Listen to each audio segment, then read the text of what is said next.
C'est le film qui a lancé la carrière de Kubrick. C'était son 4e film, après donc ce premier film de guerre et deux films policiers qui étaient l'Ultime Razzia, enfin le baiser du tueur et l'Ultime Razzia.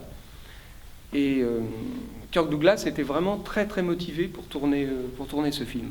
Parce que Kirk Douglas devait tourner juste après les Sentiers de la Gloire, les Vikings, pour United Artists. Et donc il a fait pression sur United Artists pour que United Artists injecte de l'argent dans les Sentiers de la Gloire, un projet auquel il croyait beaucoup. Le film est tourné en 57. En 58, il doit donc sortir en France. Mais en 58, la France est en conflit avec l'Algérie. Donc c'est assez mal à propos de sortir un film qui malmène l'armée française. Bon, bien sûr, c'est un film de guerre, mais surtout un film déjà contre la guerre, et en plus un film contre l'armée et contre des comportements absurdes de dirigeants de l'armée. Mais on comprend bien que sortir ce film-là en 58, au moment où les soldats se battent dans la Casbah d'Alger contre le FLN, ça tombe vraiment mal à propos. Donc en fait, ce qui va se passer, le Quai d'Orsay va faire des pressions contre United Artists pour que le film ne soit pas distribué en France. Il n'y aura jamais de censure officielle. Sauf que le film sera distribué en Belgique, ce qui va donner lieu à des émeutes absolument incroyables dans les cinémas, à l'entrée des cinémas, entre des spectateurs, même des spectateurs français qui vont se déplacer en Belgique pour voir le film, puisqu'ils ne peuvent pas le voir chez eux. Et donc il y aura vraiment des rixes entre des spectateurs et puis effectivement des associations d'anciens combattants, des ligues plus ou moins d'extrême droite. Donc tout ça va créer un climat de conflit. Et finalement, on s'aperçoit que le film n'est jamais passé devant un comité de censure.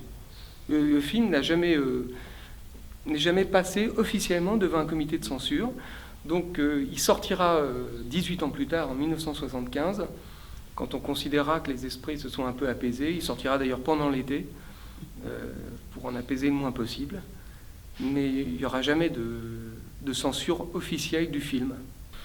Donc c'est un film qui est resté invisible et curieusement qui n'a pas été censuré. C'est presque une autocensure. Mais il a été vu ce film en 75. Et de 57, non, en France. Mais il a eu une carrière internationale à partir de 57. Il a été montré aux États-Unis. Il a été vendu en Allemagne. On l'a vu en Italie. Alors, il a été. Je n'ai pas la liste de tous les pays où il est passé, mais effectivement, il a été distribué dans la plupart des pays d'Europe, sauf la France, bien sûr. Il a été tourné en Allemagne, j'avais oublié de préciser, bien sûr, il n'a pas été tourné en France, bon, on comprend pourquoi. Donc il a été tourné en Allemagne, au studio de la Bavaria à Munich. Alors ce qui est amusant de voir, c'est que dans la carrière de Kubrick, il y a eu il a joué plusieurs fois avec la censure d'ailleurs. Quand il a tourné Lolita, par exemple, il a dû marcher main dans la main avec le fameux code Hays, pour détourner les codes de la censure, pour que son film puisse voir le jour. Et puis, alors, par contre, quand il a tourné Orange Mécanique, là, c'est un autre cas d'autocensure, où le film n'est pas sorti, il est sorti en Angleterre, et quand il a vu les réactions du public en Angleterre au moment de la sortie d'Orange Mécanique, il a reçu déjà beaucoup de pression, de menaces contre lui-même et contre sa famille.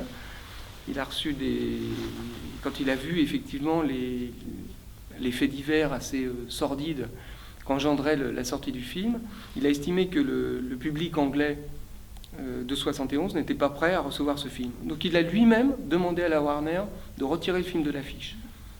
Donc il a été confronté plusieurs fois dans sa carrière à la censure.